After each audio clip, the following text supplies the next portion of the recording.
Alright, what is up everybody? Welcome to my updated rulebook video for Beyond Chaos. For those of you just joining the channel, I know we've had quite a bit of new subscribers come in recently.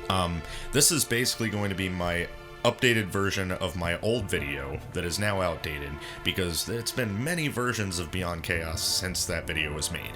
So I'm going to go over the UI again in this video.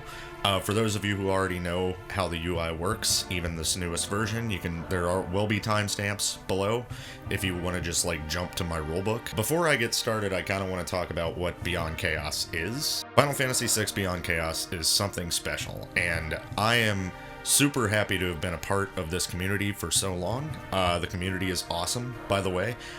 You can meet a bunch of people that just love FF6 and love Beyond Chaos, just like me, on the Beyond Chaos Barracks Discord. There's a link in the description below to that as well. Tons of cool people there.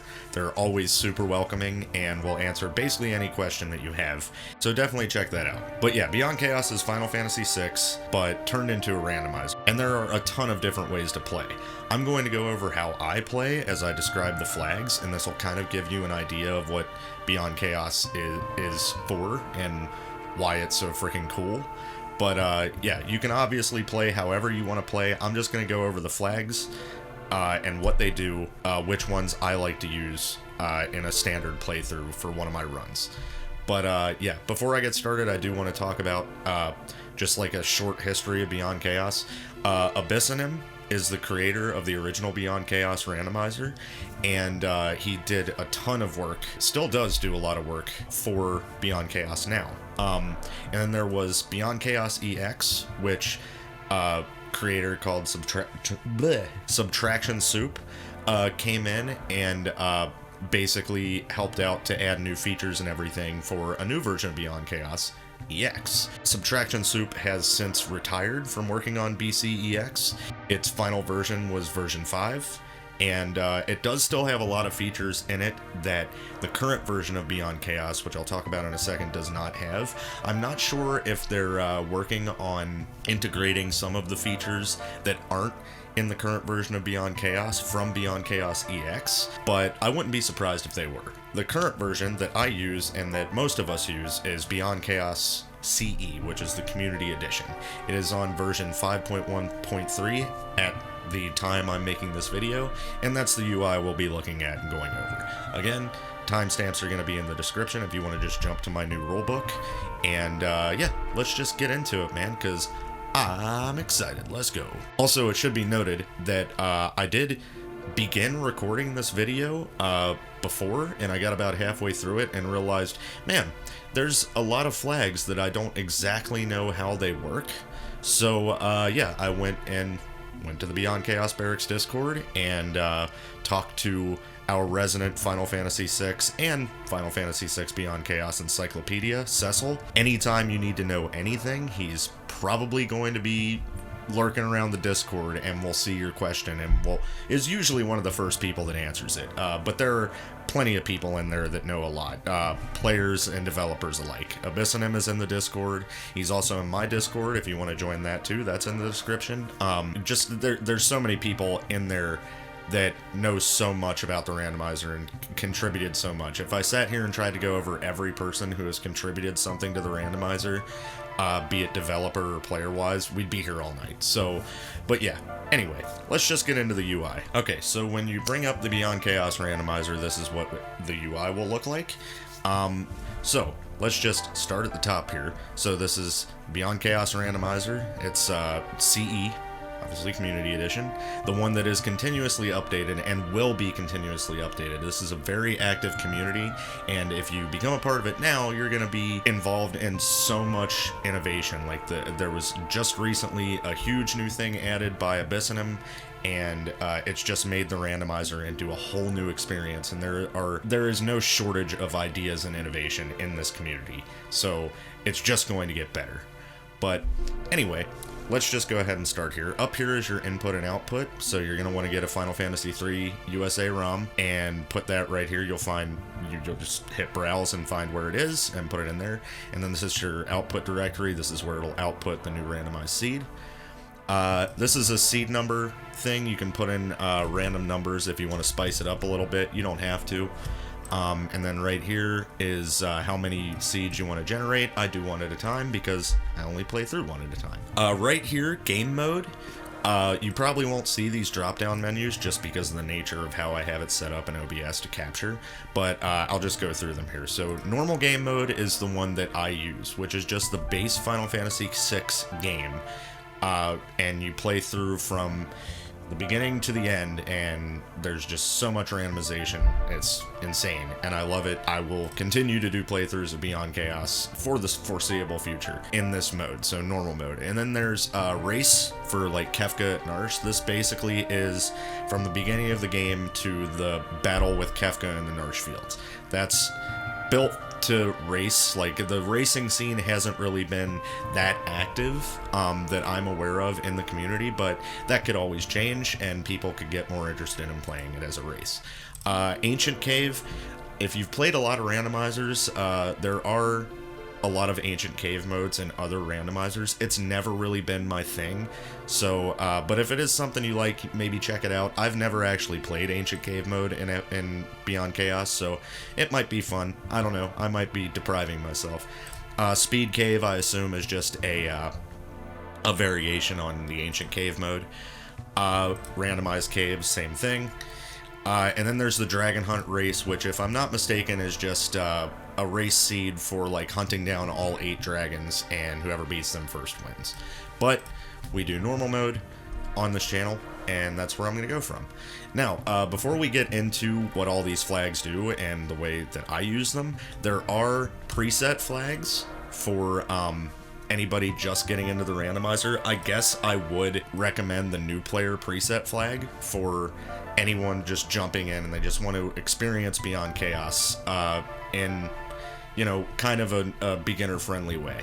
And then they've also got intermediate and advanced. I don't ever use any of the, and chaotic, and I don't ever use any of these presets because I like to go through my flags myself. I have very specific flags that I like to use, but you can also make a custom flag set. So when you finish all of your flags, you go down here and click Save Flag Selection, and you get to name it, and it will save it. So all you have to do is pick that flag set if you want to use that from then on. Keep in mind, this is not going to be a short video because these flags are pretty involved, and I like to kind of make sure that I cover all my bases when I'm talking about them.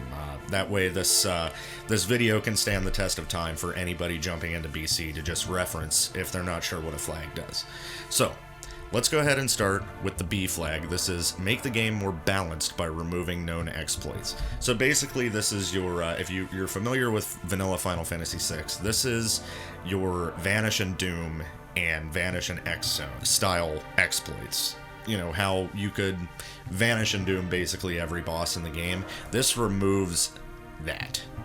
So yeah, I always click this flag because I think it's more interesting to have to work your way around boss battles, because if you just find Vanish and Doom fairly early, which you tend to, yeah, the game is just trivial after that, and it defeats the purpose and the spirit of the randomizer. Moving on from that to the C flag, randomize palettes and names of various things. So this will change colors for enemies and names of enemies and things like that. So yeah, this is just basically changes some palettes. I think it's cool aesthetically, so I always click it.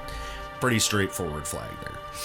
Randomize the final dungeon. So this one has some implications that have to be gone over. So I would never recommend this flag for new players because it's pretty daunting when you first see it. But if you've been playing for BC for a while, this is one that you're gonna like increasingly want to use for a couple of reasons. So what this does is, in Kefka's Tower, it randomizes the exits and entrances of different parts of the tower to draw from different maps throughout the game.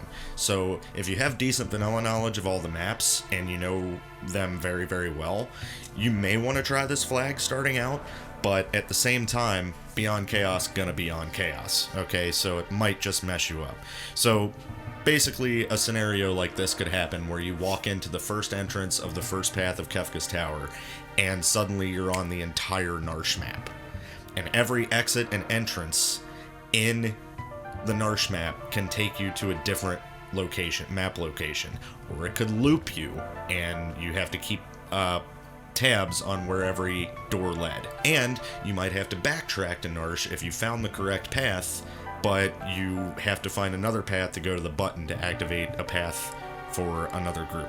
So it's pretty involved. The final dungeon being randomized is definitely not for the faint of heart.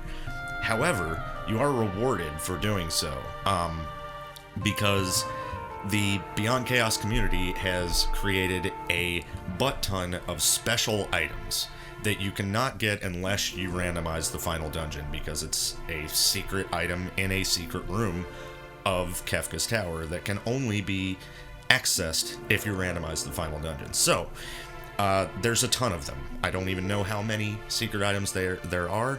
I've definitely not found even, a quarter of them, I'm sure. Randomize the final dungeon. I always do this now, but it also took me a while to want to do. So, yeah, I recommend, if it's your first time playing, don't use that flag, because it will be frustrating. Okay, the E flag, randomize Esper spells and level up bonuses. I like this one, I click it. Basically what this will do is it will take your Espers that you normally get, like in vanilla, like your first round of Espers and all the Espers of the game. It will change what spells they teach you, and the level up bonuses such as like magic power +2, stamina plus whatever, stuff like that you would normally get from your Espers are now changed to be something different. Randomize Esper spells and level up bonuses I always have, because I think it makes the game more interesting. That's going to be the case for a lot of these flags, is I choose certain flags based upon what I think is going to make the game either more interesting, more dynamic, or more unique. Moving on from that, we've got randomize enemy formations. What this does, it changes the style of formations you can run into in certain places. So it kind of swaps them around a little bit. So like, you can get an enemy formation from another location in Narsh, say. That kind of thing. It changes the formations around a little bit for every encounter you have, which I like, so I click it. More randomization, more fun. Randomized dances. So this one I don't click under certain circumstances. These are, again, the flags I like to use in a standard run that I do. So randomized dances basically does exactly what it says. If you get a character that has the dance command, all of your dances are going to have different names, they're going to have different terrains that they're meant for, and they're going to have different spells attached to them. Hello, cat. What are you doing, buddy? Yeah, so randomized dances, if you're gonna find the dance command, I recommend this because it makes it more fun. Okay, so H, your party in the final Kefka fight will be random. So this is a newly added flag from a couple of versions ago. Up until then, your party in the final Kefka fight was always random. Like, your whole Kefka fight from, like, the bottom of, like, the enemy tower all the way up to final Kefka. In the original game, the vanilla game, obviously, you get to set up the list of characters and where you want them to appear, right? In Beyond Chaos, it was always random. And so, to me, that feels like such a core part of Beyond Chaos that I don't like to change it. I like it to be random. I don't like to just get to pick my team. I like the idea of trying to strategically lose characters that you don't want for the final Kefka fight on the way up to fighting him. I think that's just a really fun way to play, and it really tests like your on the fly game decision making. But yeah, so I always keep this checked, but if you want to go through and actually pick the characters you want to use for the in what order for the final fight, that's totally up to you. This flag exists for people like that now. Okay, randomize the stats of equipable items. I love this, obviously. This basically changes equipped items, swords, weapons, shields, armor, all that stuff to be different from vanilla, which again makes it more fun, and it's basically like discovering a whole new group of items in Final Fantasy VI, because they're never going to be the same. Randomize the Phantom Forest is similar to randomize the final dungeon, except that it doesn't mix in maps from the rest of the game. It is just Phantom Forest maps. It basically just changes the path that you need to take to get to the train, which I now always check. I didn't used to, but I think it's a little fun now. Just to kind of risk losing your shadow character before you get to the train, because you might go the wrong way and end up in a fight. But anyway, yeah, randomize the Phantom Forest I always have on. Randomize the clock and Zozo. So I have started clicking this one most of my seeds now too. So if you remember in the original game, 61050 is what you put in to open up the clock wall in Zozo. Based on the hints of everyone in the town. Well, based on the opposite of their hints, because they're all liars. And you always got the chainsaw from that chest, the Edgar tool. Well, if you just do that now in Beyond Chaos, if you randomize the treasure, and you just do 61050 and go up the steps, you get a chainsaw tiered item. So something that's as good as the chainsaw, or maybe a vanilla chainsaw, depending on the randomization. But if you randomize the clock in Zozo, and you go around and ask for hints about what the time is, and you get the time right and open that wall, it's an item in that chest that's actually a tier or two above a chainsaw. So you actually get a potentially better item for it. So I always like to randomize the clock for that reason. Randomize blitz inputs. This is similar to if you're going to have blitz, you might like this. As a fighting game player, I thought I was going to like this a lot, but some of the inputs that they come up with in this randomizer are some of the most non-intuitive things ever. Like, good luck doing bum rush in most seeds if you have this flag on. But yeah, it's pretty cool if you want to go for it just to try it once. But if you enjoy it after trying it once, just hang out with it.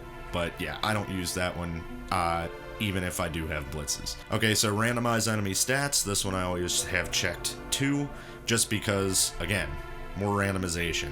I don't want to fight the same enemies with the same kind of stats every seed, you know? I want to kind of like test it out. Like, what are they absorbing? Oh god, they're absorbing poison, and now I have to do this and that, you know? I just think it's more fun that way. Randomize window background colors. I click this one. It doesn't really matter, because even if you do it and then you go into the seed and you don't like the color, you can just change it through the config menu. But I like to give the randomizer a chance to like randomize me a cool color.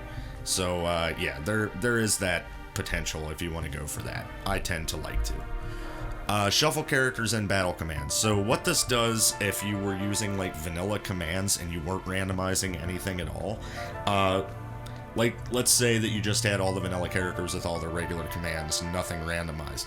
This would shuffle, like, Terra's morph to Strago and Strago's lore to Terra, that kind of thing. It just shuffles the in-battle commands of all the characters between each other. So I like to click that one because we're not going to have a whole lot of vanilla commands with the way I play. And basically, the randomizer will seed in random commands for certain characters, and then it'll shuffle them. So I kind of like that. Randomize the palettes of spells and weapon animations. That's just a given for me. I like seeing the different colors that certain things end up being. Like, you know, this is how we get a clean sweep that's the color of pee, you know, and you get a giant urine wave. Stuff like that. So I think it's pretty fun. You can end up with, like, all of your fire spells being green. Just cool stuff like that, man. I like it. Randomize what equipment each character can wear and character stats. I like this because you can't just base your gameplay based on, like, your Terra's always going to have good magic power. Your Cells is always going to have good magic power. I like this changing that around. So you have a complete set of very, very unique characters to that playthrough. So yeah, I always do this one, and, you know, it also randomizes what equipment they can wear. 90% of the time, I think 100% of the time, if I'm being real, somebody ends up with the Gaw equip scheme and can only equip an Imp Halberd as a weapon, and that might not be very good for that character. But yeah, we take that risk just for the spice and the fun of it. Randomize character locations in the World of Ruin. I always have this one on. So basically what this does is exactly what it says. It makes it so, like, your Lot character might not be in the Phoenix Cave. He might be in the Yamaro Cave, you know, and your Sabin character might not be in the Collapsing House. They might be worshipping Kefka at the Fanatics Tower. Yeah, it just makes it more dynamic where you're going to get your characters. If you're a new player, I might not use this flag, just because if you have a really, really good character and you want to get them really fast, you can just know where they are in the World of Ruin before you ever get the airship, but I kind of like the randomization factor. There are 4 slots with this flag that cannot be randomized, though. Cells is always Cells, Edgar is always Edgar, Setzer is always Setzer, and Shadow is always Shadow. You'll always find them in their locations, no matter what, because they need to be there. Well, the first 3 need to be there for story reasons, and Shadow, just the way that Shadow works in the coding, is not one that can be swapped around. So there you have it. Yeah, I always use that one. Swap character graphics around. This one I actually had to talk to Cecil about, because this has been around for a long time and it's been vague for a very long time, vaguely described in the UI. So basically this was what was available for swapping sprites before all of the new flags were added from way back in the day. So this is when there were only vanilla sprites available, and swap character graphics around was the only way to swap the sprites between locations. So yeah, that is why this flag exists. I always click it just because you may as well. I assume that it's inert with the current flags that you can use, but or maybe a little redundant, but you may as well check it.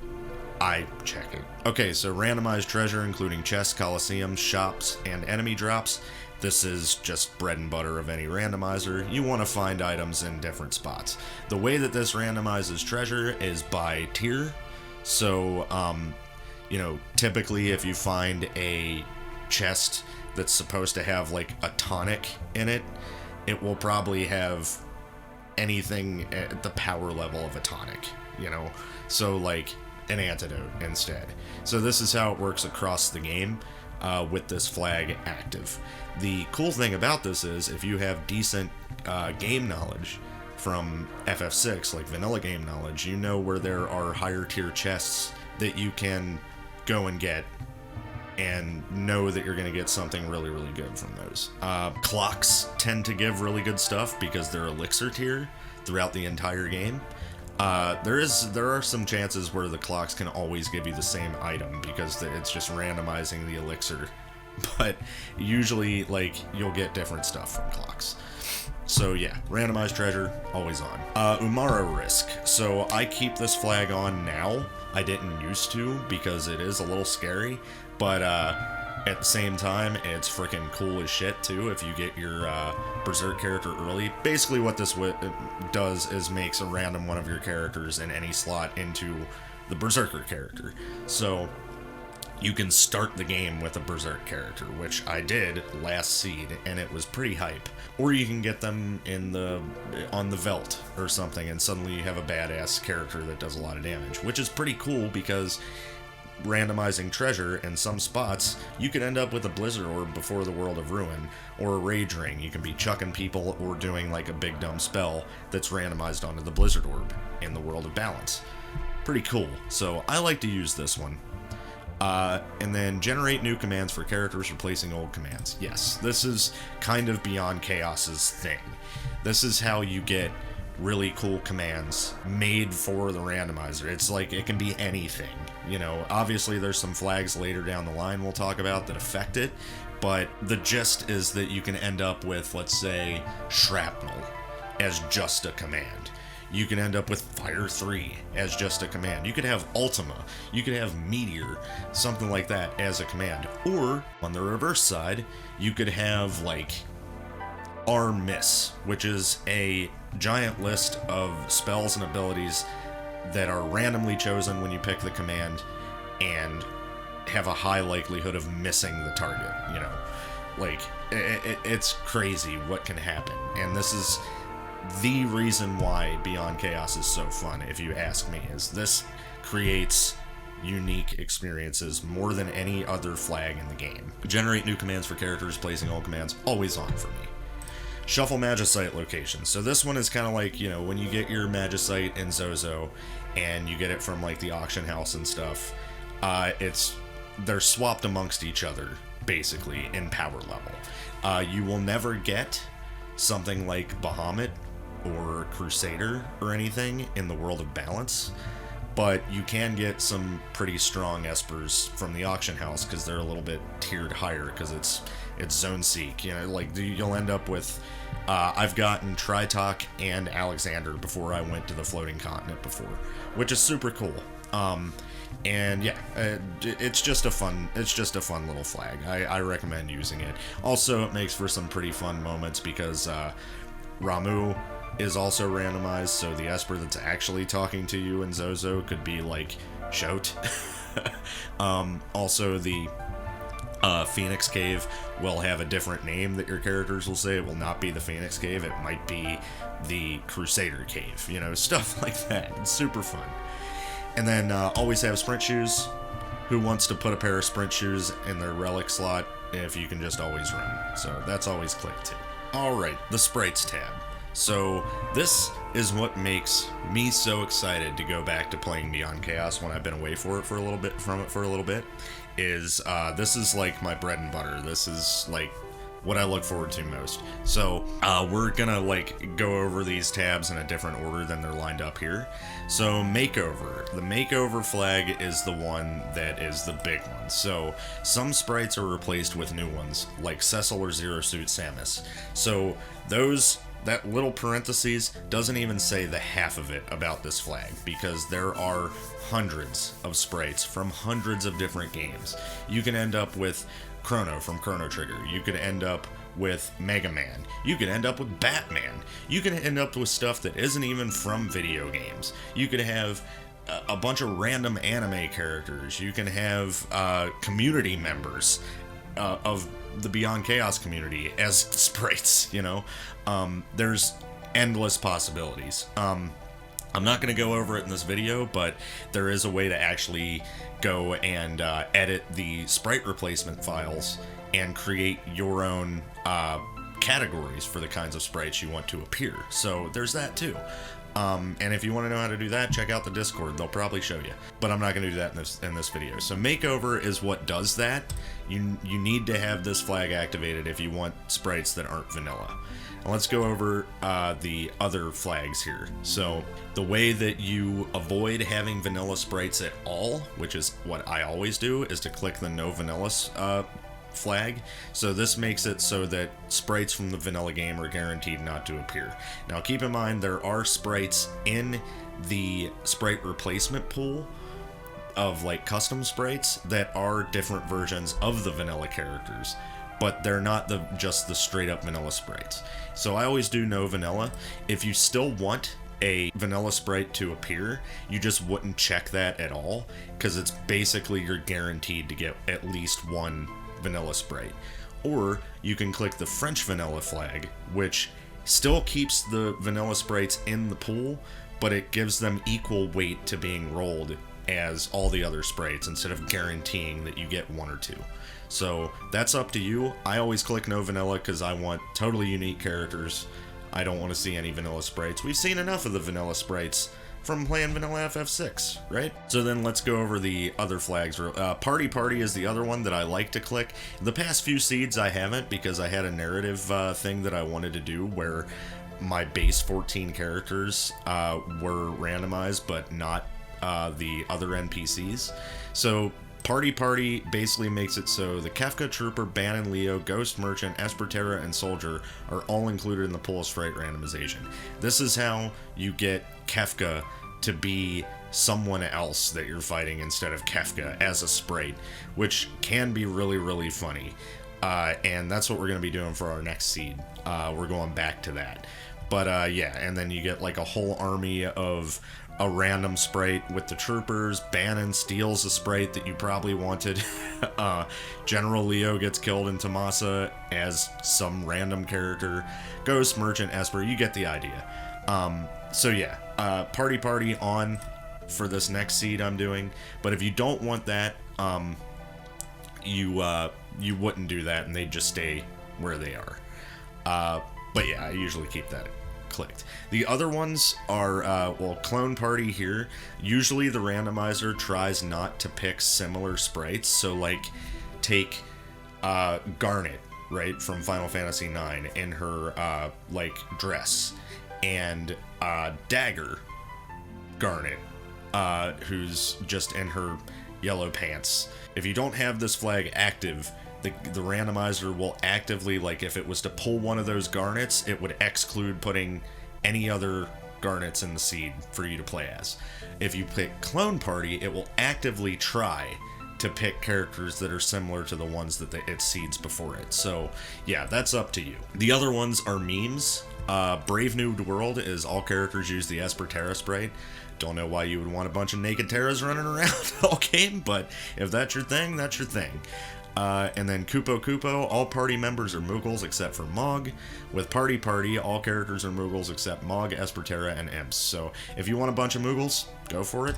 And then down here is a community member meme. Quick Draw is he's been a community member for a very, very long time, and I recommend checking out his content because it's pretty funny. Basically, this is a meme because all characters look like Imperial soldiers. I'm assuming that that's because he's gotten the Imperial Soldier sprite a lot. And the second part, he informed me himself of why it is part of it.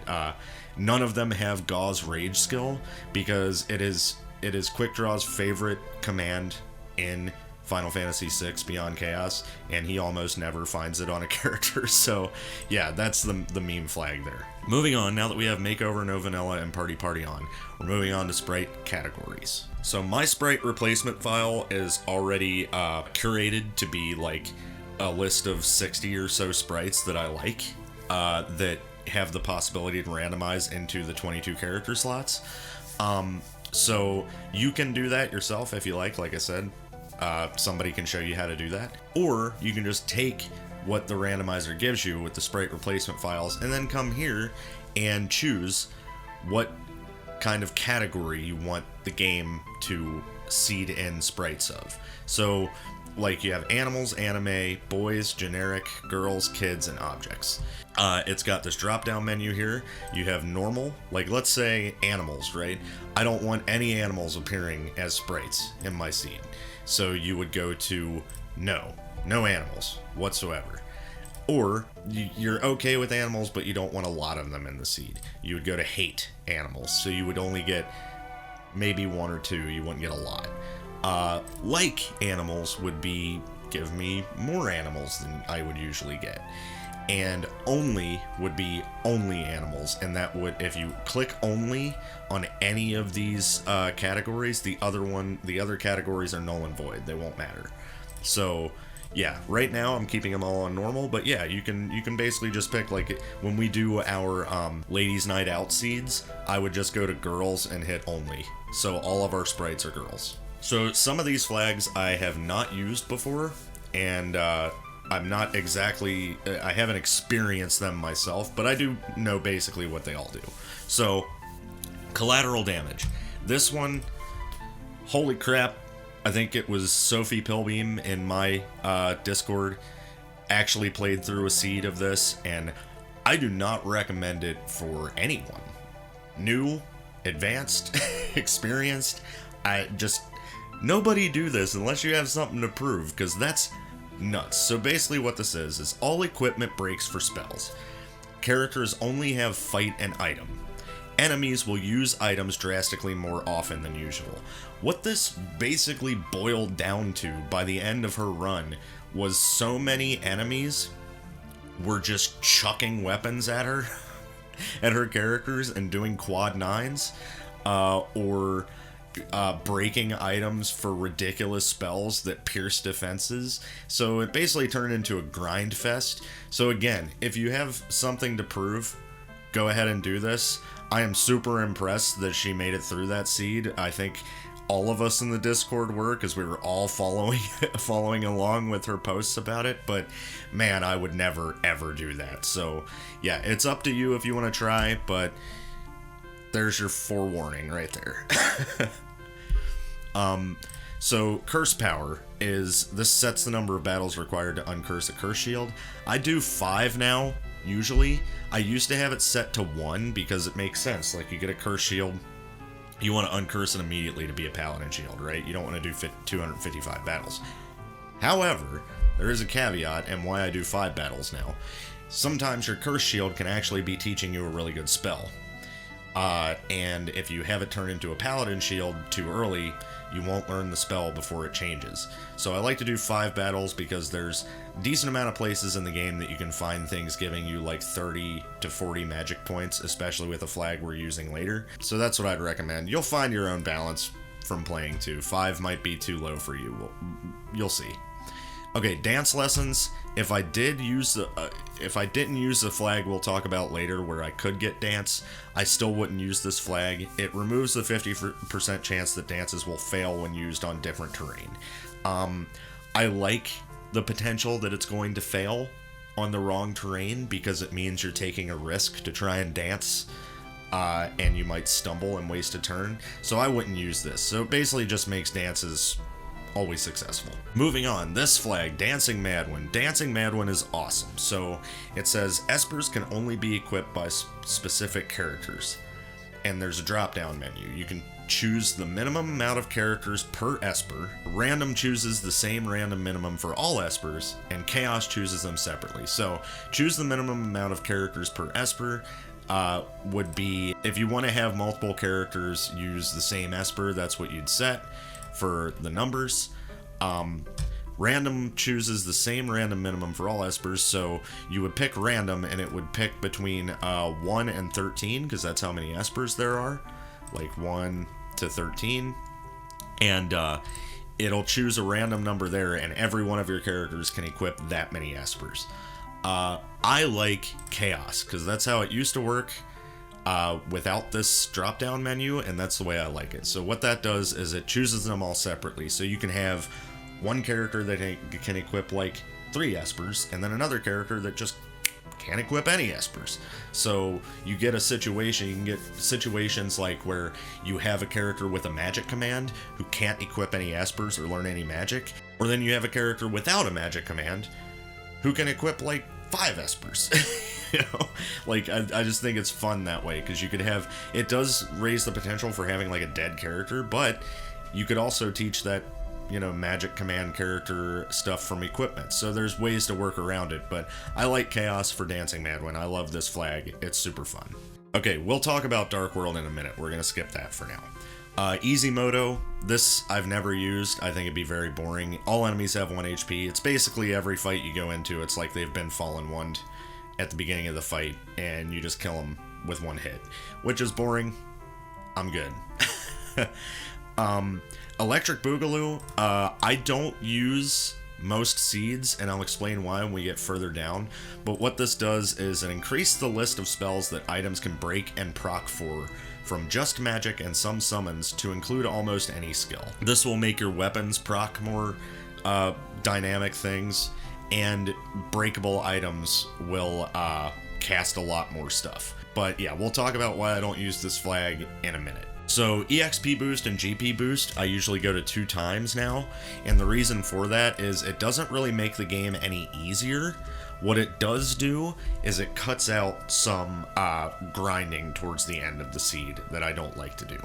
So yeah, it's 2 times is pretty balanced throughout the game. It's not going to make the game that much easier. It's just going to kind of help towards the end. We'll talk about less fanatical soon. I don't want to get into it right now. Okay, so I said we'd talk about Dark World before. Now we're going to talk about it because we're on Mad World. So what Mad World does is it creates a true tierless seed, with enemies having a higher degree of randomization and shops being very randomized as well. Dark World is meant to be used with Mad World, because Dark World increases the difficulty of the seed akin to a hard mode, mostly meant to be used in conjunction with Mad World. So Dark World makes the game very, very, very, very hard. And Mad World gives you access to basically all of the best stuff from the beginning of the game, so you can have a chance in Dark World. So if you were going to use one of these flags and not the other, you would not want to do Dark World by itself, because that will be very difficult.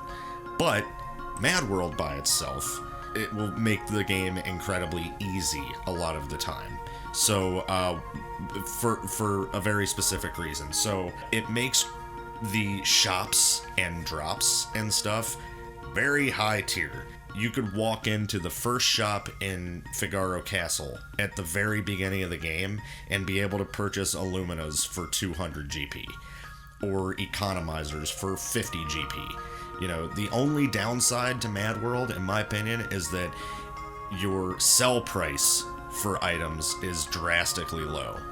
But you're gonna be buying Illuminas for 53 bucks or Paladin shields for 25 bucks, you know. So if you want to just blaze through the game and just kick ass, you pick Mad World. It also has a higher chance of giving you really busted commands and really busted spells on your early espers and things. You know, I've noticed access to Ultima really early in Mad World seeds.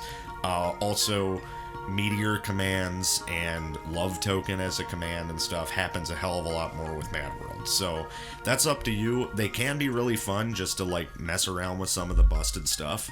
But yeah, just be careful because it might make your experience boring. Fury Cat, get down if you're gonna bite my arm, butthead. Mass Effect. I love the Mass Effect flag. It is super duper fun. So it increases the number of rogue effects on equipment. So rogue effects would include things that come from like relics, right? So auto reflect from the wall ring, 1 MP cost from economizers, dual wield from the Genji glove, things like that can appear on any piece of equipment, right? Rogue effects also include procs and, you know, HP plus 1/2, MP plus 1/2, stuff like that. It's just super cool. I usually, like, you can pick random for, like, the amount of extra Mass Effect things happen. You can pick low for a low amount, medium, and high. The game already has a chance, without this flag on, to give you rogue effects on items. Mass Effect just makes it happen more often. And when I use Mass Effect, I tend to use either high or medium. I would do, like, I think we'd do medium as a standard flag. MP boost, all battles will award multiply magic points. I'd go to 2 times here too. Just makes sense, get more magic points. Here we are. The reason why I don't use Electric Boogaloo is because I use no breaks. It causes no items to break for spell effects. The reason that I do this is because I had a seed where my goggles were breaking for Riot Blade. Okay, which is a desperation attack that does ridiculous single target non-elemental damage. That makes the game very boring, because at some point you're gonna realize there's no freaking reason for me to be using my commands, my magic, nothing. I'm just going to have characters with item commands keep cracking freaking Riot Blades on shit. So it basically turns all of your characters into one-dimensional just item huckers, which I don't like. It makes it very boring. Even if that doesn't happen in the seed, just the chance of it happening will make the game trivial and just kind of not fun. I use no breaks. I don't like my items to break for stuff. This can mess you up in some spots because depending on the other flags you're using, if you run into like a boss that's pretty tough and you want to see if any of your items break for anything useful, but I've not run into too many terrible problems having no brakes on. So that's why I don't use Electric Boogaloo, because I use no brakes. No RNG, I never use because it horrifies me. Almost all calls to the RNG are removed and actions are much less random as a result. So what this basically tells me is that everything in the game is consistent. So if you cast a spell that has a chance to doom something, it will just doom it if it's vulnerable to doom. If you swing a weapon, I'm assuming anyway, this is not 100% accurate, I'm sure, but if you swing a weapon, it will always do exactly the damage it's supposed to do based on your stats. There's no range there. It horrifies me to think about clicking this one, so I don't do it. If you're feeling brave, go for it.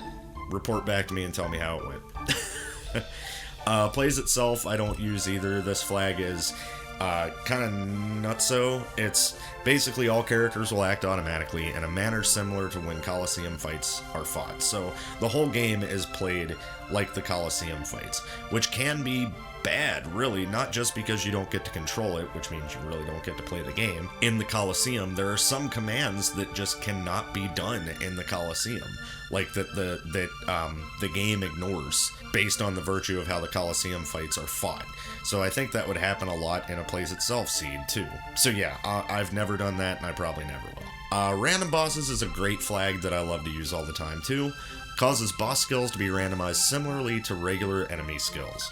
Boss skills can change to similarly powerful skills. So what this means is all of the spells in the game are in certain ranks, like equal ranks to each other spell. So like take for instance fire, right? The fire spell. Similar attacks would be bolt, poison probably, and ice. So if you had a boss that usually throws fire in the vanilla game, with random bosses, they might now throw bolt instead. And that works across all of the ranks for all of the tiers of spells and skills throughout the game. This also affects Final Kefka, and you can have some situations where this happened to me not too long ago. Ultros on the Elite River had one of his skills replaced with magnitude 8, so you never had to deal with a full party earth attack from Ultros on the Elite River before, and it was difficult to deal with, so you have to work your way around those problems. I like that about random bosses. There can be some things that go very wrong with random bosses. They're very rare to happen, but it can happen.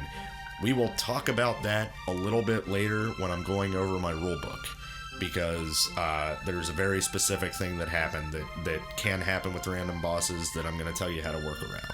But yeah, it's super rare for it to happen, so don't expect it.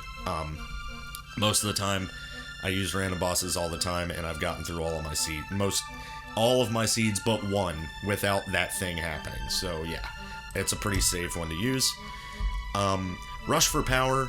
You can do this if you want, just to make the Vargas fight easier. I don't really care to.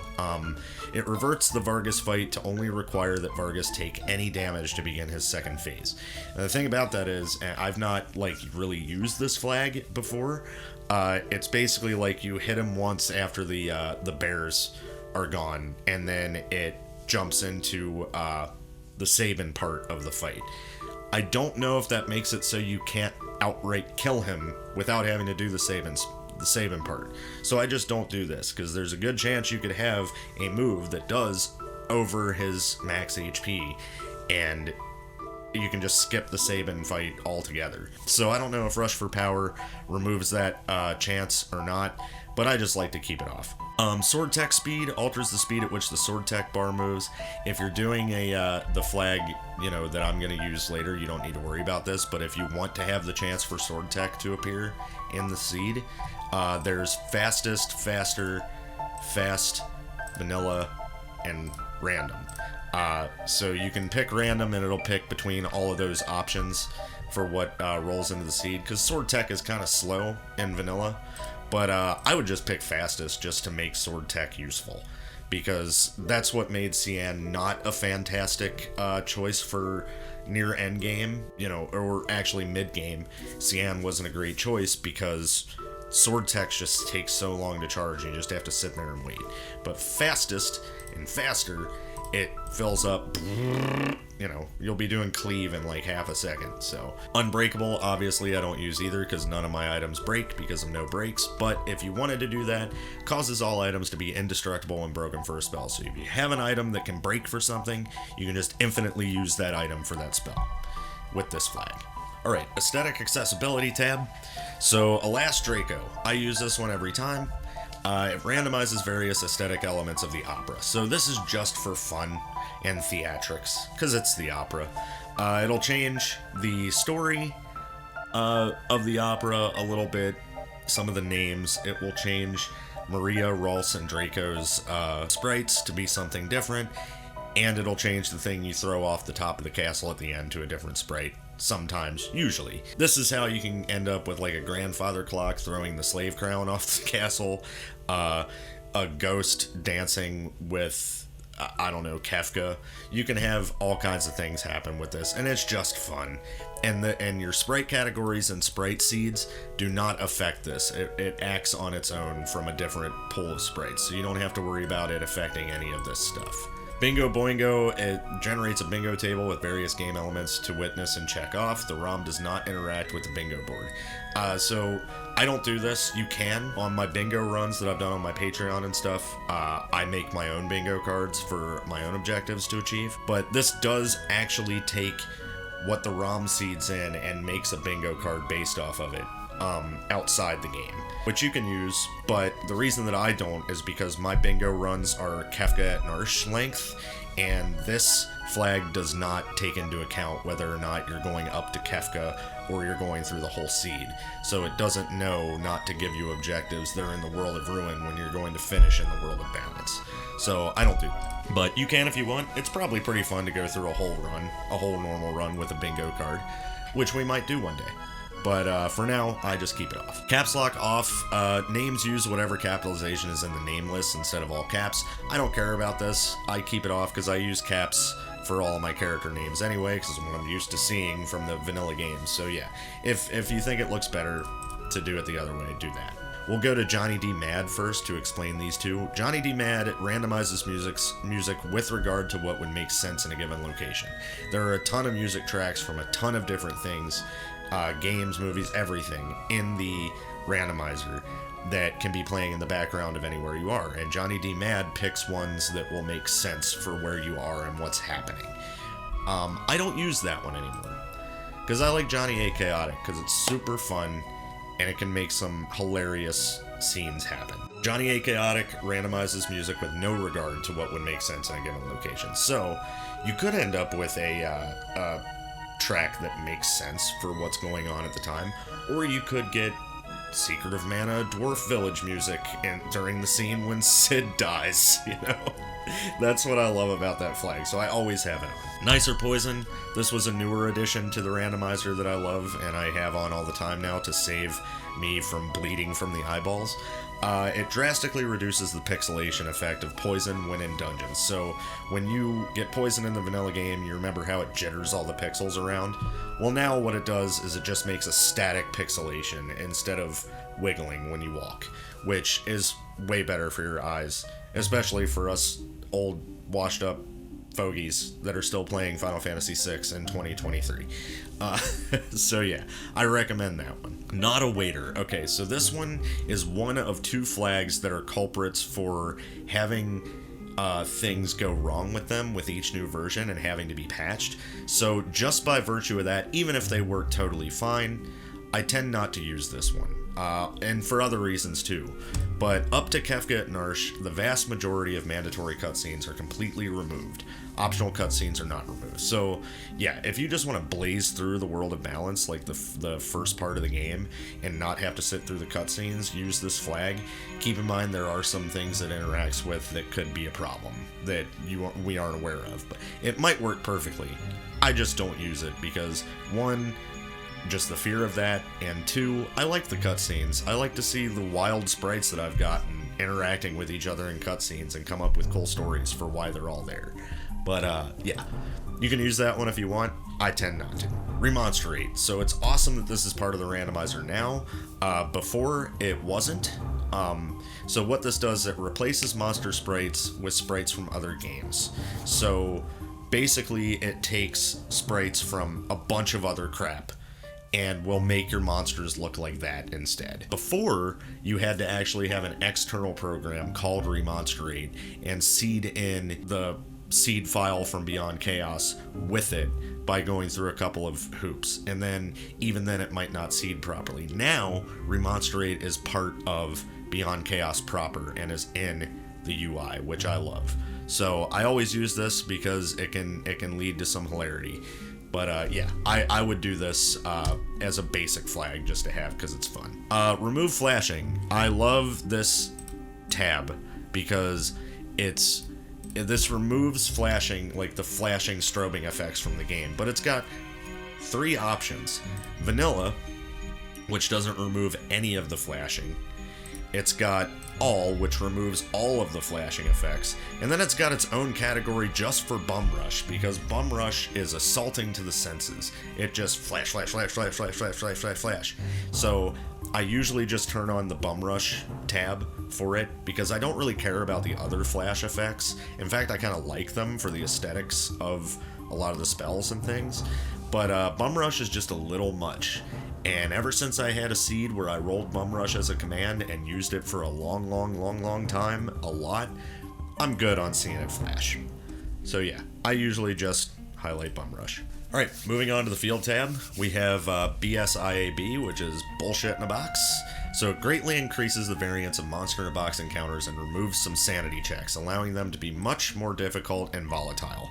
It's exactly what it sounds like. That is the perfect description for this flag. You can be walking through South Figaro and the World of Balance the very first time you get there, look in a barrel and find a katana soul. Yeah, you could look in a clock and frickin' find, I don't know, poltergeist. You know, you just never know. So yeah, bullshit in a box is fun. I always have it checked because I like the idea of going to open a chest and just finding your death in it. Okay, so cursed encounters. This one was a newer addition to a couple of versions ago, and yeah, this one I always keep now. And this is another one I had to talk to Cecil about exactly how it works. So it increases all zones to have 16 possible enemy encounters. So what that is, it just basically works just like the vanilla floating continent does, that had like 16 unique encounters to the floating continent.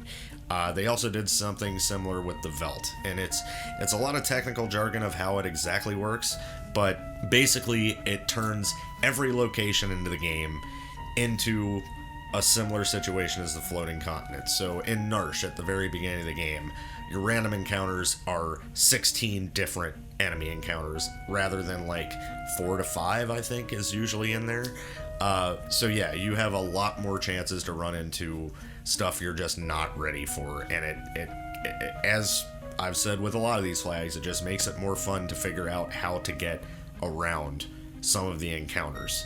So yeah, cursed encounters I always use. I do not recommend this one for new players.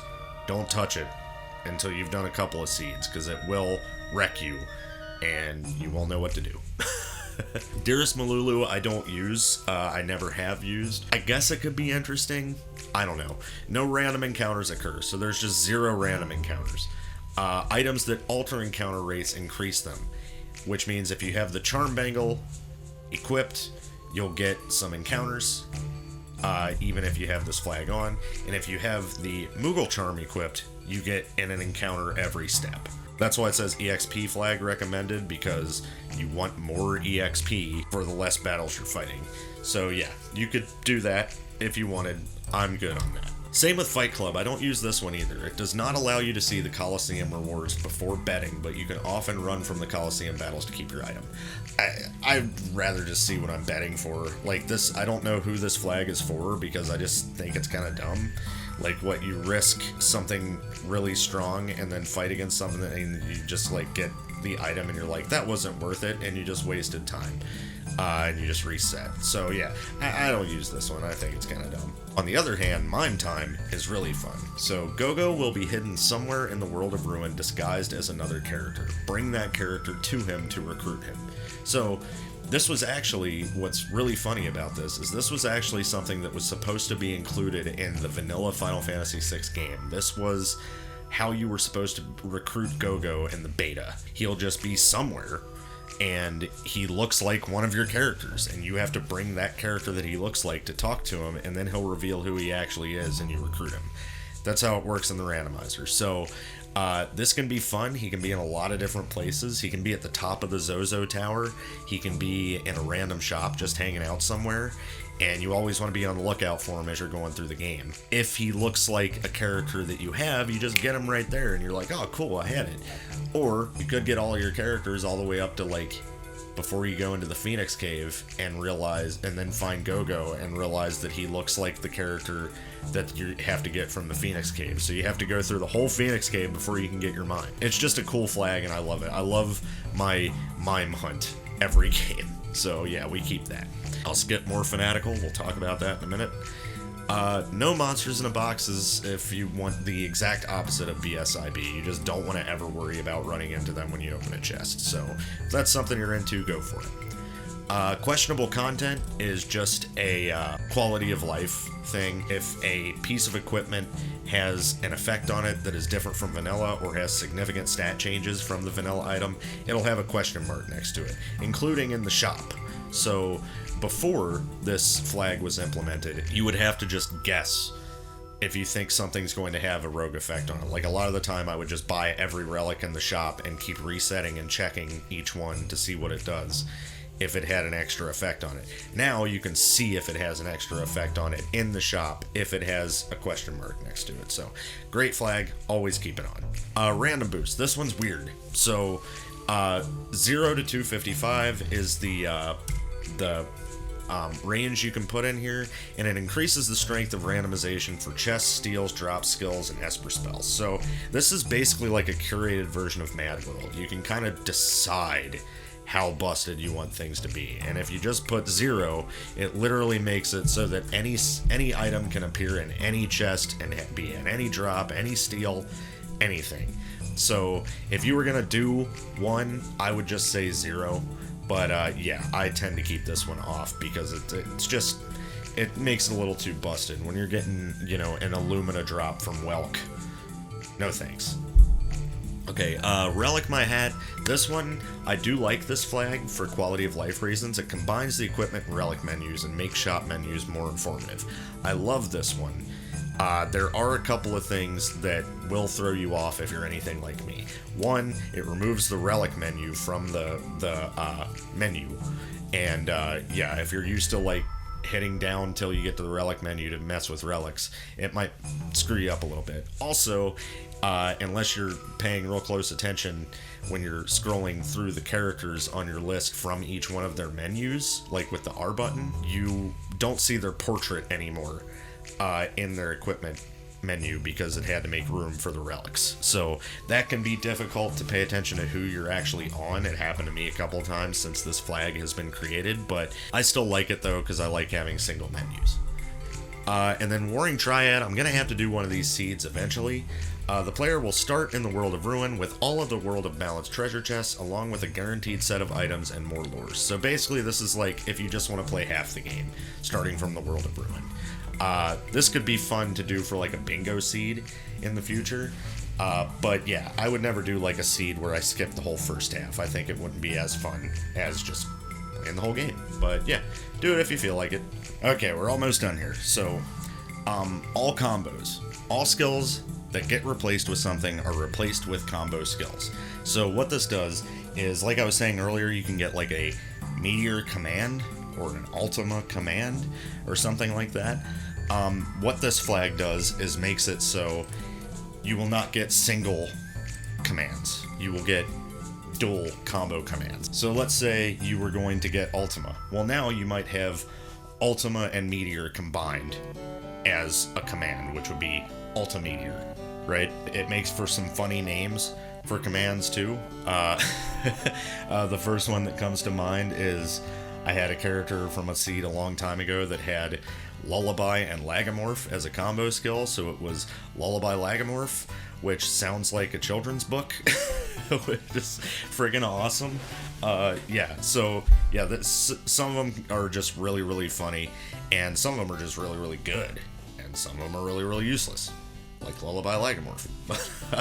Yeah, I use this sometimes, not usually, not as a base. But yeah, moving on. Can't touch this. This is if you want to be really boring. All characters have 255 defense, 255 magic defense, as well as 128 evasion and magic evasion. You'll never be hit, and it's super boring. If you're somebody who just likes to be super overpowered and just plays through the game, go ahead. Desperation. Now, this flag has a history to it. So before, this flag was added to a version not too long ago, before it had a description like this. It was very vague. It literally used to just say, when the character's back is against the wall, break the wall, right? And that was very vague. But what it meant was this. It guarantees one character will have our limit, and greatly increases the chance of having desperation attacks as commands. So what our limit is a pull of every desperation attack. When you click this command, it does a random one. And then greatly increase the chance of having desperation attacks is exactly what it says, as commands. So I didn't know that when I first used the flag, and I ended up with someone with R limit, someone with frickin' Saber Soul. I had a bunch of stuff. Sounds really cool on paper, right? Get to frickin' backblade people and Saber Soul them and Mirager them and stuff all game. But once you get to doing it a lot, you're gonna be like, okay, this is boring. I'm just doing a bunch of non-elemental damage with all of my characters and just wrecking everything. If you've noticed a theme, anytime that I can just wreck everything with like super easy strategies, I kind of don't like to do it. So yeah, it was fun for one run, but I wouldn't do it again. Endless 9, another one that sounds good on paper. All R skills are automatically changed to 9 times skills. W skills will be changed to 8 times skills. Sounds good, right? At first, like, oh, I got R bolt. Well, now it's 9 times bolt, so now it's going to do 9 different lightning attacks in a row. That's super cool, right? Until you realize you could end up with W slow 2 that is now an 8 times slow 2 spell. So now you have to sit there and watch slow 2 get cast 8 times in a row from your character. Fun. Yeah, no. So that's why I don't use this one. Could be cool for the memes, but I'm good. Memento Mori. This is one of the newest flags added to the randomizer, and it's one of the coolest. Number of characters that begin with an innate relic ability. What this does is it gives your characters exactly what it says, an innate relic ability. And you can check that in their status screen at the top.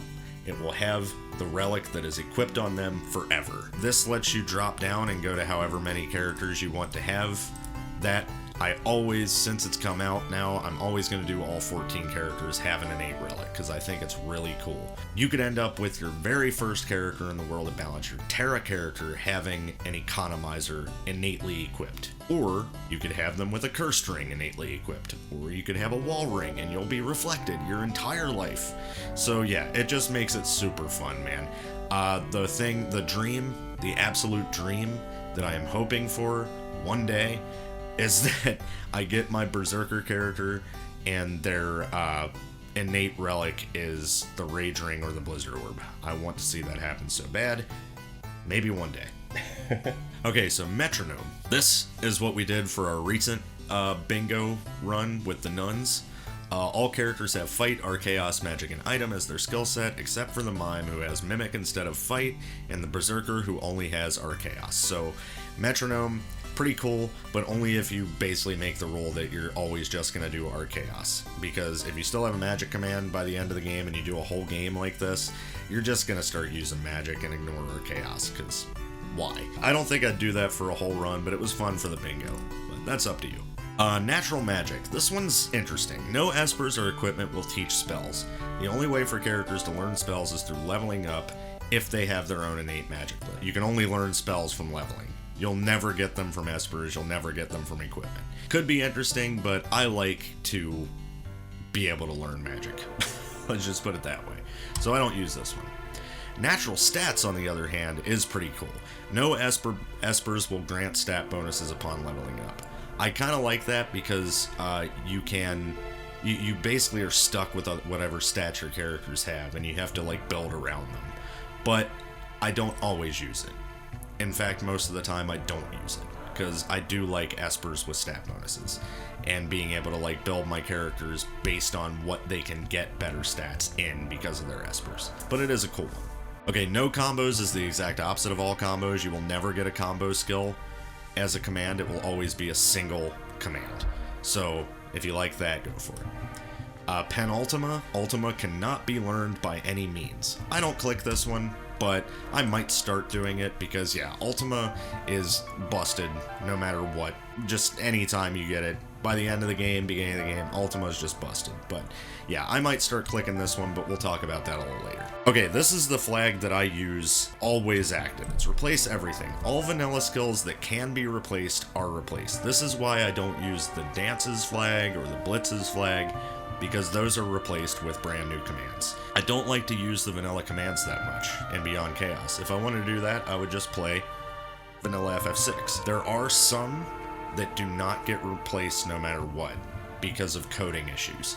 They have to be present somewhere in the seed. When you use this flag, you will always get a lore user, no matter what. Morph will always appear as a command. Jump will usually appear as a command. I think Magitech always does. X-Magic also. There's a few of them that are hard-coded to not be able to be replaced by anything. The one that makes the most impact on the gameplay, though, the one that if there was a way to remove it, I would love it, because you always end up with this, is your lore user. You will always get someone with lore, no matter frickin' what. That doesn't mean you're always going to get the best lores in the game, but having a lore user is a good thing to just bank on. That's it, but like Blitz, tools, all replaced with new commands. And the more new commands, the better, I think. So I always use replace everything. Slots can be fun in the randomizer because each slot does something different from vanilla, but it's not worth it to me. I'd rather just have a new command. Okay, Supernatural makes it so that any character with the magic command will have natural magic. So any character you get, if you have this flag active, that has magic in their command list will learn magic. You can use this if you want. I tend not to. I just like to see what the randomizer's going to do for me. Suplex Rex is a meme. All characters use the Sabin Sprite, have a similar name to Sabin, have the Blitz and Suplex commands, and can hit every enemy with Suplex.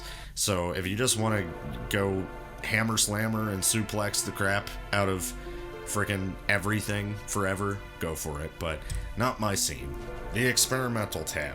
This one's the big new one that was added to the randomizer, thanks to Abyssonym, who created so many junctions. These are very new, kind of holding his cards close to his chest on what all of them do, which is super cool because it's like a big scavenger hunt for the whole community that's going on right now. So if you join the community and join the Discord and play some seeds with junction effects, you can kind of try and work out what they do and report back.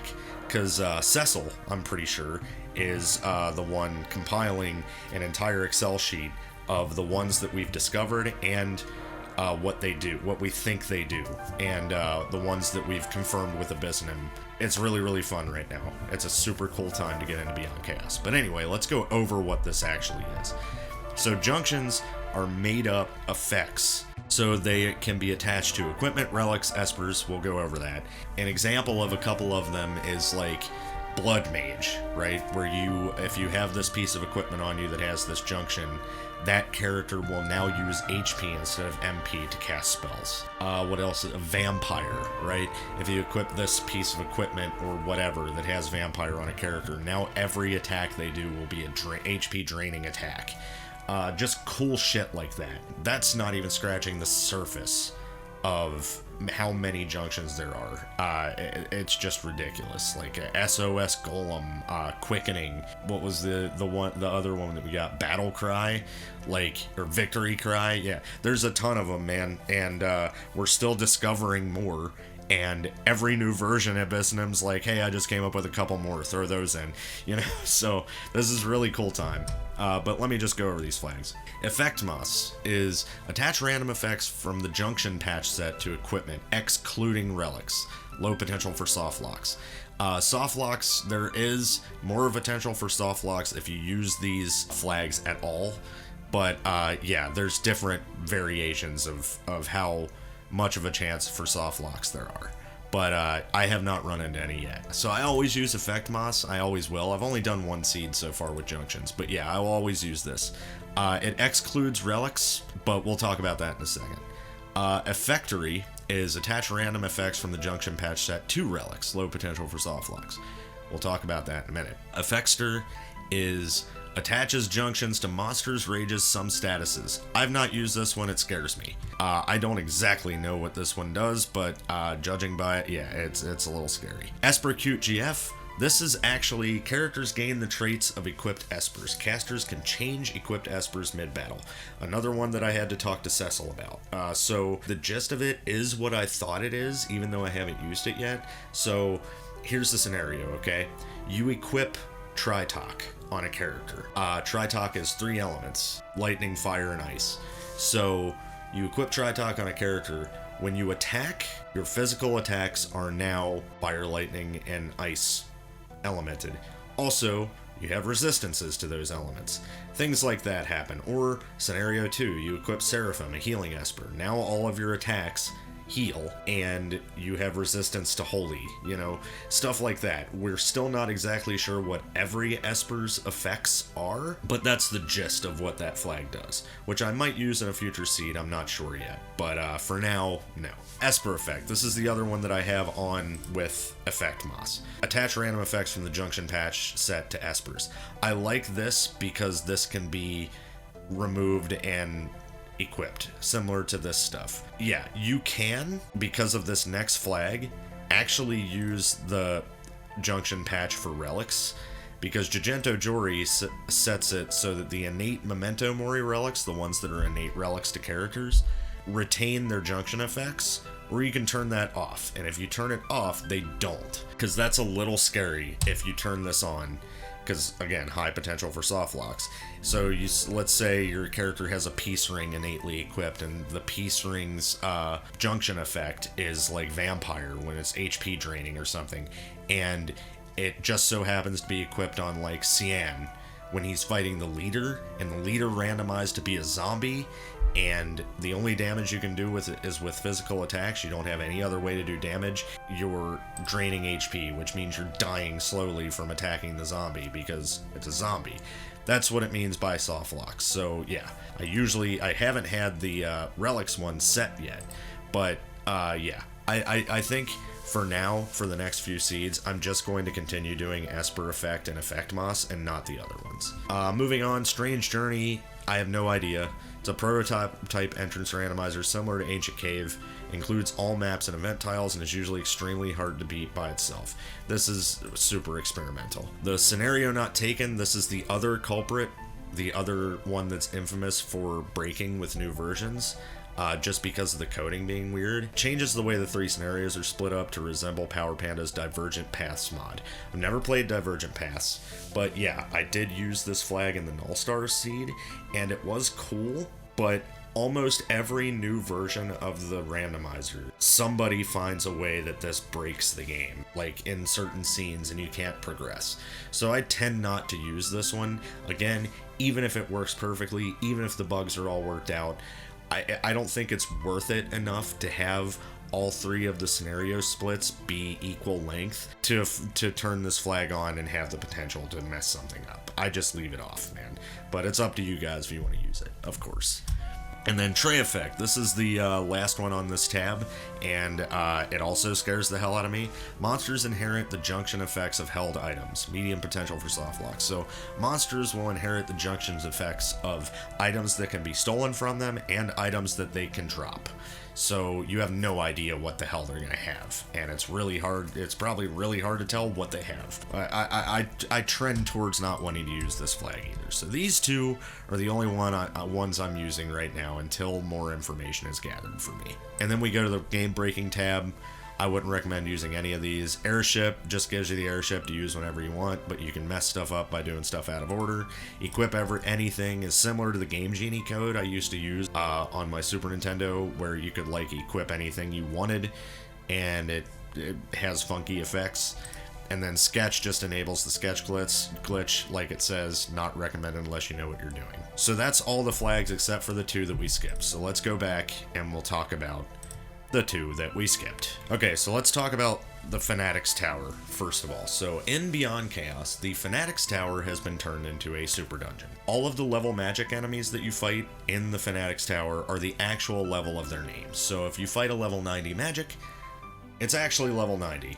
When you go up to fight Magi Master, he's no longer called Magi Master, he's called level 255 magic because he's level 255. It is also a puzzle because the Fanatics Tower in Final Fantasy VI Beyond Chaos has the chance, when you walk into any door in the tower, to throw you down a floor from where you went in. And the only real way to tell if you've been thrown down a floor, like the only visual way to tell, is if you opened the secret door on the first floor underneath, and then you can only really tell if you got thrown down to the bottom floor, because there'll be 2 doors. Every other floor looks the same. Other than that, the only way to tell if you've been thrown down is by paying attention to what enemies attack you on what floors, and keeping them in mind. So then you can kind of tell, oh, I was getting attacked by level 90 magics before I went in that door, and now I'm getting attacked by level 30 magics when I walked out. You probably got thrown down a floor. Fanatic's Tower is a big, honkin' super dungeon. It's a pain in the ass. I hate it and love it because I don't know if it's masochism. I don't know. I don't freaking know, dude. But yeah, what Less Fanatical does is it removes having to only use magic in the tower. It gives you access to all of your commands, all your fight command, everything. So I like doing that just because the Fanatic's Tower is a pain in the ass. And it makes it more fun because you have more options, instead of just having the same Fanatic's Tower every game and just using magic. Similarly, when you go over to Field, more Fanatical. This is the other one that I click because, once again, masochism, hatred for myself, love of challenge, I don't know. Probably the challenge. But yeah, more Fanatical. Fanatic's Tower is even more confusing than usual. I don't exactly know what this means, but it definitely is a correct description, because when I use this flag for the first time, it feels like, anyway, now doors can throw you up floors, and going downstairs can loop you back to the top of stairs, and sometimes going upstairs can loop you to the top of the stairs on the next floor. So it's just a giant puzzle. And I super recommend using save states in the Fanatic's Tower. It's the only place I use them. I think you should, or you'll go insane. Especially because if you have cursed encounters on, and even if you don't have cursed encounters on, cursed encounters just makes it more likely, really. Yeah, you'll run into bosses as regular encounters. Like, I can't tell you the amount of times I've had to fight Poltergeist in the Fanatic's Tower as just a random encounter, or the last time when I had to fight like a butt ton of ice dragons. So yeah, just be forewarned, the Fanatic's Tower is no joke, and you want to be prepared for it, and you might not want to do more Fanatical for your first time going up it. I would recommend Less Fanatical because it just makes it more fun. You don't just want to use just magic, just like you do in the vanilla game. I've done that enough times before this flag was invented. I'm done now. So, Fanatic's Tower, fucking crazy. There you have it. We've gone over the entire UI.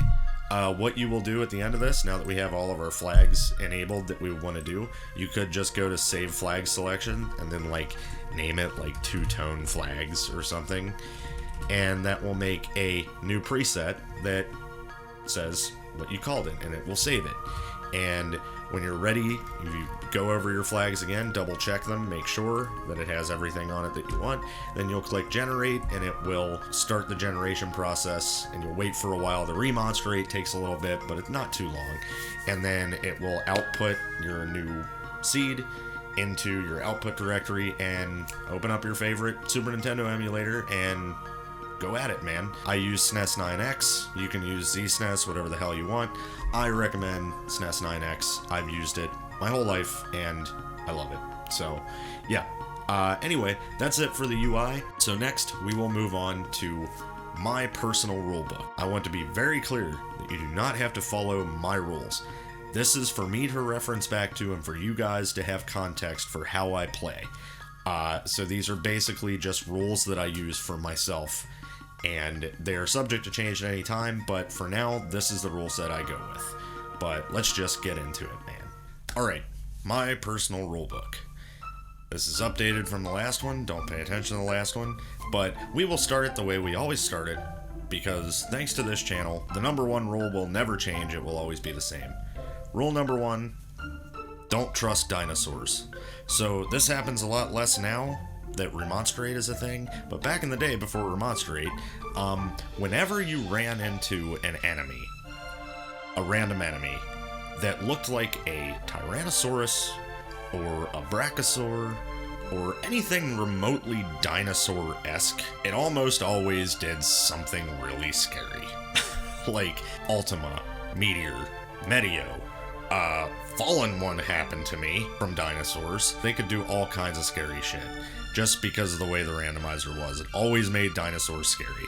But again, since then, it doesn't really happen too often because of Remonstrate, but that doesn't change the fact that I have dinosaur PTSD from this freaking randomizer, so if I see a dinosaur, you can expect me to be a little bit on edge.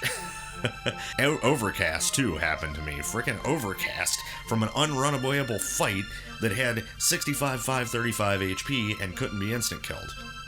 Good luck. Anyway, I don't even remember how I got out of that one. But yeah, dinosaurs are scary, don't trust them. No matter how nice they seem, they will fuck you up. On to the real rules. So we're gonna start with things that are banned in the world of balance that I've decided on. Just because it makes the entirety of the world of balance trivial to use some of these things. Let's just start with the obvious one. The Paladin Shield is banned in the world of balance. In fact, it's not only banned in the world of balance, it's banned in the world of ruin up until I've gotten all of my characters back from the character dungeons. So I cannot use the Paladin Shield for any character dungeons, even if I have it before then. The only caveat to that is if for whatever reason I cannot find a striker, which means I cannot actually save my shadow character from the Coliseum to join my team. If there's no way to do that, then I can start using Paladin Shields even without him, as long as I have all of the rest of the characters in the seed. Paladin Shield, real big one. It just makes everything trivial. It really trivializes the beginning of the World of Ruin, too. I also should mention, I should have mentioned this at the beginning of this rulebook thing, that these rules are applied to every seed I run unless otherwise indicated at the beginning of the seed. So I make these rules and I abide by them unless at the beginning of me playing a seed, based upon the kind of flags I'm using, I indicate otherwise. So yeah, Paladin Shield banned from the beginning of the World of Balance all the way up till I get all my characters back in the World of Ruin. Okay, the Illumina, banned until the World of Ruin. That one I can start using immediately once I get to the World of Ruin, but having a big dumb stupid sword that can just wreck everything through the whole World of Balance is boring, so that's out. Totally banned in the World of Balance. The Minerva. The Minerva is always good no matter what, even with randomized item stats, whatever. The Minerva's resistances basically make it a Paladin Shield without being quite as good, but yeah, it's just too good for the World of Balance.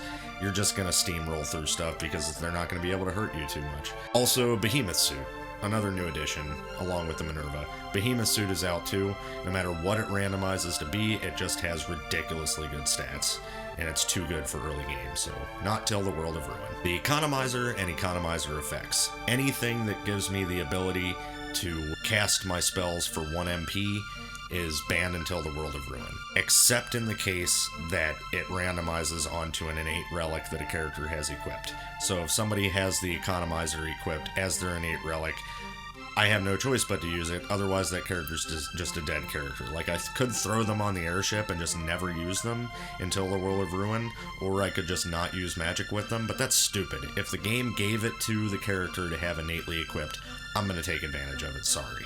This is actually an update, a change to the old rules. The gold hairpin, however, is now legal in the World of Balance. For the whole game, in fact. Because I think half MP cost is okay, looking at it now. 1 MP cost is busted, half MP cost not so much. Dice and fixed dice. Now, I've decided over many years of playing this randomizer now that the fixed dice are very boring. It is huge non-elemental damage. Even when it gets bad rolls, they're not that bad. If you just Genji Glove and double fixed dice, which happens a lot in Beyond Chaos, you're just gonna sit there and throw dice forever, and the rest of your characters don't have to do jack shit. And you'll just wipe mobs with dice. So fixed dice, I have decided, until further notice, are flat banned for Beyond Chaos. Not even one pair of them equipped. If I get fixed dice, they just cannot be used, period. Because I've had a fixed dice user in almost every single seed I've played, and I always regret doing it because it's like, why would I do anything else with this character? I'm just gonna give him the fixed dice. Same for dice, to an extent. Dice are banned in the World of Balance. They're fine in the World of Ruin. Chances are I'm not going to use regular dice in the World of Ruin, though, because there's better options, and it doesn't do that much damage. But dice in the World of Balance are pretty busted. Especially dual-wielding them, you know, whatever. So, dice, fixed dice, pretty much just banned across... I'll just say the dice are, too. Fixed dice and dice, totally banned in Beyond Chaos for me, until I say otherwise. banned spells. And when I say spells, I mean spells that appear in a list. If I get them as a standalone command on a character, they are not banned in the World of Balance. Ultima, banned in the World of Balance. Grand Train, Quasar, and Meteor. Those 4. Giant, party-wiping, non-elemental damage in the World of Balance, again, just makes the World of Balance trivial and boring. So, yeah, those 4 spells, totally banned in the World of Balance, unless they are a command that a character got. So, I think that's fair, because the randomizer decided this is what your character gets as their special thing. But if I was to, like, learn it as a spell naturally on a character, or find a piece of equipment that teaches me Ultima in the World of Balance, I can't use it till the Word of Ruin. It's just too busted. There's one in contention on this list too that I'm not sure about yet, so there's no definitive answer coming from this rulebook video. More research is needed. Hyperdrive from a Magitech menu. The reason I say that is because it so frequently happens. If it was something that only happened for the Terra Magitech list, that would be different. I would never think about banning it, because that's a lot of things that have to go right. Your main character has to have Magitech, and Hyperdrive has to appear in the list. Like, that's pretty rare. It's only happened, I think, once or twice for me. However, Hyperdrive has a pretty high chance of rolling on the short Magitech list too, which means if any character gets Magitech, they're going to have Hyperdrive access. And Hyperdrive is just huge single target non-elemental damage that just scales for the whole freaking game. Right now, as of right now, it is not banned at all. It is totally free to use if I get it from a Magitech list. If I get Hyperdrive as a command, just a regular command, obviously that's okay to use. But in the Magitech list, it happens so frequently that I don't know whether or not to ban it. So, to be determined whether or not that will be banned. And finally, we get to junctions. Now, there's not really a great way to decide whether or not any junction should be banned, because we don't really know how busted or how bad or how good they are yet, because they're so new. Last game, that I played with them, like, I did get Quickening, and that seemed busted, but it only was really busted because I had a Meteor command that was free. Quickening, what Quickening does is you cast a spell for its regular cost, and then after that it raises it by, I think it's 20% MP cost each time, but you basically just keep throwing that spell out until you run out of MP or all the enemies are dead. So I had a character with Meteor as a command, so she would throw it first for free, and then after that it would go up by 20% MP cost till she ran out of MP. By the end of the game, she was throwing 5 of them in a row. I'm pretty sure it was 5. This was basically Abyssonym's way to try and create Quadra Magic, so I think that it's gone through a rebalance since then, but Quickening seemed really, really good because it was on also an Esper that was giving a junction called Victory Cry. So what that did together was she would throw out all these meteors till she ran out of MP and all the enemies died. And if you think about it after that, well, crap, I just ran out of all my MP. Now I have to heal all my MP up. Not the case with Victory Cry, the way it worked. After the battle, if that character is still alive, Victory Cry refills all of their HP and MP. So I basically had a character that ran all their MP out, throwing out a butt ton of damage, and then killing everything. And right when I got out of battle, they were fully healed back up again and could do it all over again. So yeah, just combinations like that of junction skills, they're going to be on a case-by-case basis. I'm going to decide in the moment, or after using them for a while, if they're too busted to use and I need to restrict them in some way.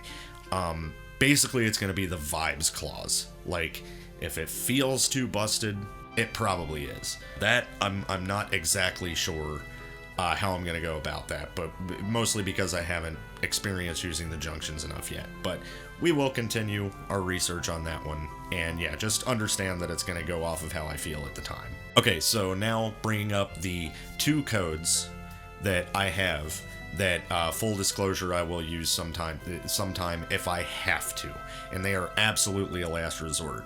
There used to be 3, because I used to use a 12,000 EXP per battle code right before Kefka's Tower to bring everybody up to like level 50-60 for the final fight, but I don't have to use that anymore because I use the 2 times EXP flag, which is part of the randomizer, and it tends to get me right around that that level anyway by the end of the game. So yeah, that's kind of taken over in place of the code. So that code is retired. We'll never be using that again. However, there are 2 other codes that in very specific situations I will maybe have to use.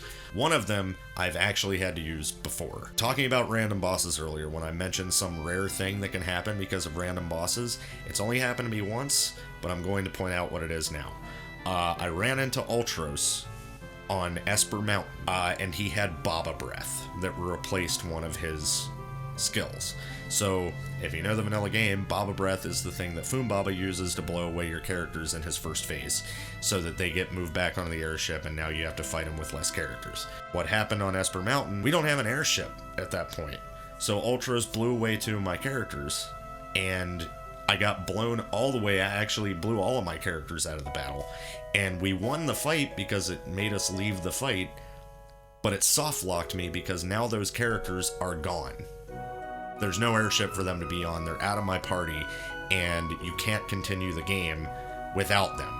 It just locks you in place because they're supposed to be there for the cutscene, but they're not. Because of that, I use an all hits are lethal code to get past that fight. Basically, it made it so any hit that I do to him just kills him automatically.